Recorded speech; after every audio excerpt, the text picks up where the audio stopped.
So it's been officially confirmed now that Sergio Perez will no longer be driving for Red Bull. In what seemed like an inevitable move, Red Bull have terminated Sergio's contract early, giving him a big payoff in the process. And yeah, it really did seem inevitable, didn't it, after his decline throughout the 2024 season. And despite this, it's left many questions to still be answered. The two main ones being who's going to replace Sergio and what does this mean for Sergio's future in F1?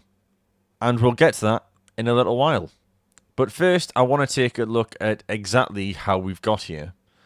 Now, during the course of the 4 years that Sergio drove for Red Bull, there have been, of course, many highs as well as many lows. He's had multiple race wins, multiple podiums, many points on the board for Red Bull, and he's had a few poles along the way as well. But of course, there's been some lows, and a lot of them have come in the last 12 months. And of course, many would argue he's probably been the most successful partner that Verstappen has had, especially in those first couple of years. And of course, in his first season, he played a crucial role at various races, helping Verstappen get that first title. But also, we all remember Abu Dhabi when he was fighting tooth and nail with Lewis Hamilton to slow him up to help his teammate out to get that driver's championship. And then, of course, as I mentioned before, he had his podiums, he had his wins, he had pole positions, he had a lot going for him, Sergio, in terms of those early couple of seasons, and even in the early stages of 2023, and the first 5 races in 2024 weren't exactly bad either.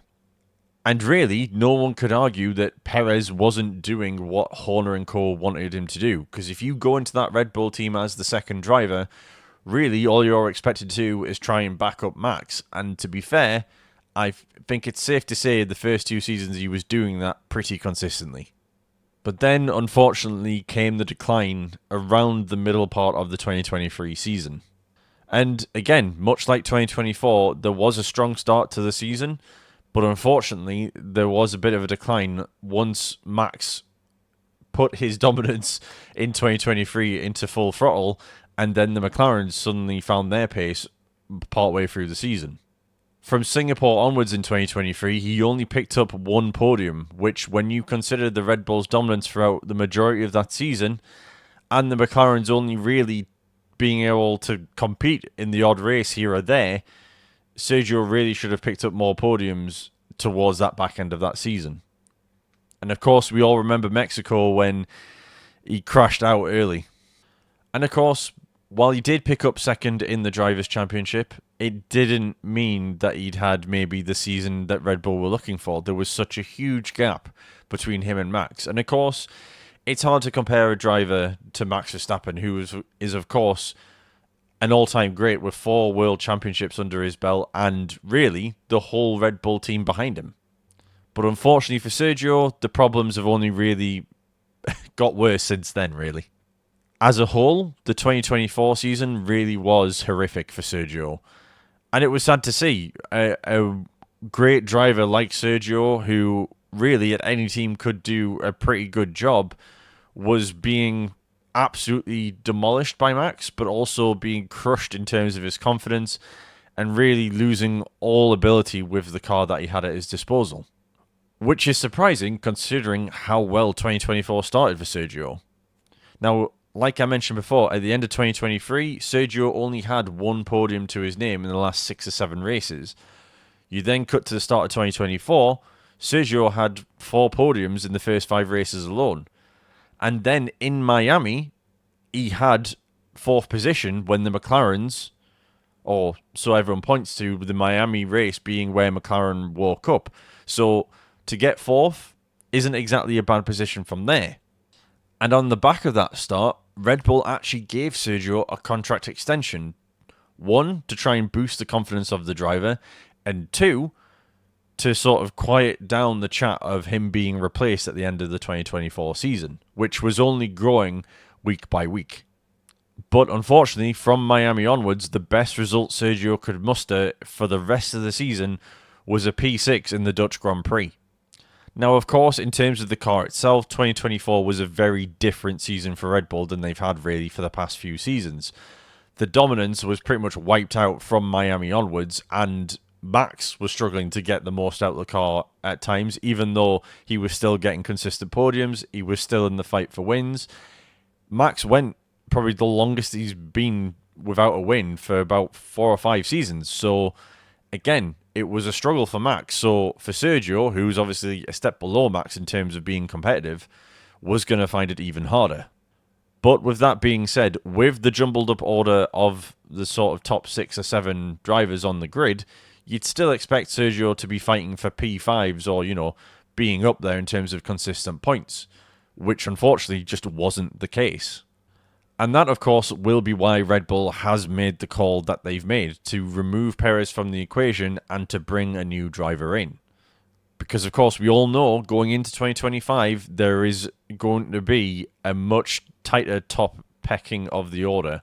So, again, if you have a driver like Perez who's so bereft of confidence, who's so lacking in pace in that car, you're doing yourself more damage as Red Bull if you keep him on. And that's not to say Sergio can't drive an F1 again and not do a good job for another team. I still think there is plenty of value in Sergio being on the grid. But it was clear for all to see by the end of 2024, his confidence was at an all-time low, and I don't really think there was any coming back from that. And of course, Sergio remained bullish and kept that stiff upper lip and kept talking about his contract in that he had a contract for 2025, and unless someone, removed him from the equation, he wasn't going anywhere. But everyone could kind of see through the cracks of those statements, and, what happened and what we all thought would happen inevitably happened.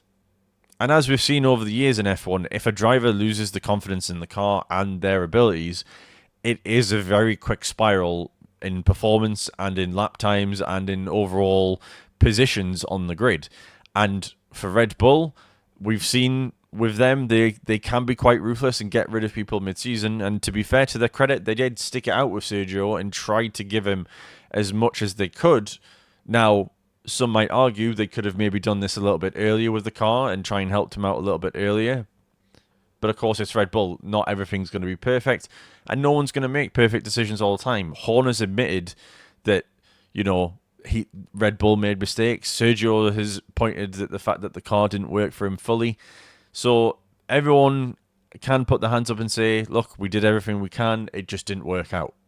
So, with that being said, now that Perez is out of the equation, the question is left as to who exactly is going to take his seat. And the answer has been pretty much revealed at this point in terms of who the contenders are.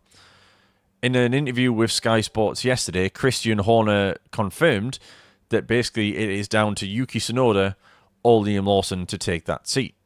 Hi everyone. Sorry to interject in this video, but as I was putting this together and doing the editing, it has now officially been confirmed that Lawson will be driving for Red Bull in 2025. A very interesting decision, considering, I think, the experience of Yuki Tsunoda. And of course, I've gone through it before in the previous video, but again, I know there's some comments on this video that you're watching right now which are saying they haven't decided yet or anything like that. But of course, at the time of recording, it hadn't been confirmed, but it has now been confirmed to be Lawson. So in terms of what happens next for Perez, that's really the main question left to answer. And in the short term, we know what's going to happen. He's not going to have a seat in 2025, certainly not at the beginning of 2025 anyway, because there are no seats left.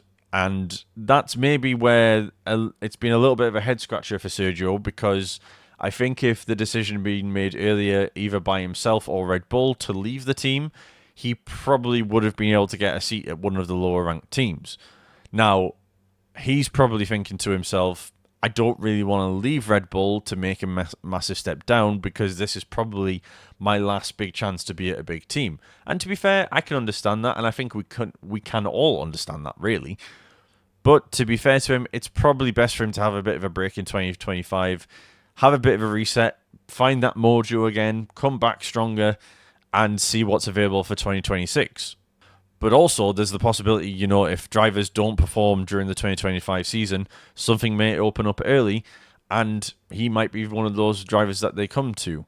Because again, we've seen with drivers who've been out of the paddock for a little while, the main example in recent memory being Nico Hulkenberg, is even if you're out for more than a couple of years, it doesn't necessarily mean you lack performance when you come back. And Sergio may well be one of those drivers that comes back into sort of one of the back markers or mid-pack teams and does an excellent job like he used to do. But the other aspect of it is as well, like I mentioned before, he didn't really want to leave Red Bull because he wanted to be part of a bigger team. The question, of course, is whether Sergio wants to take on a challenge of taking a lower ranked team and trying to build them from there. Only time will tell with that one. But with that being said, let me know what you think in the comments. Do you think it was the right call for Sergio to leave Red Bull? I certainly think it was, but I would love to hear your guys' thoughts. And if you've enjoyed today's video, why not hit that like button and consider subscribing for more F1 content. And if you want to see my opinion on who should take over that Red Bull seat, why not click on this video here?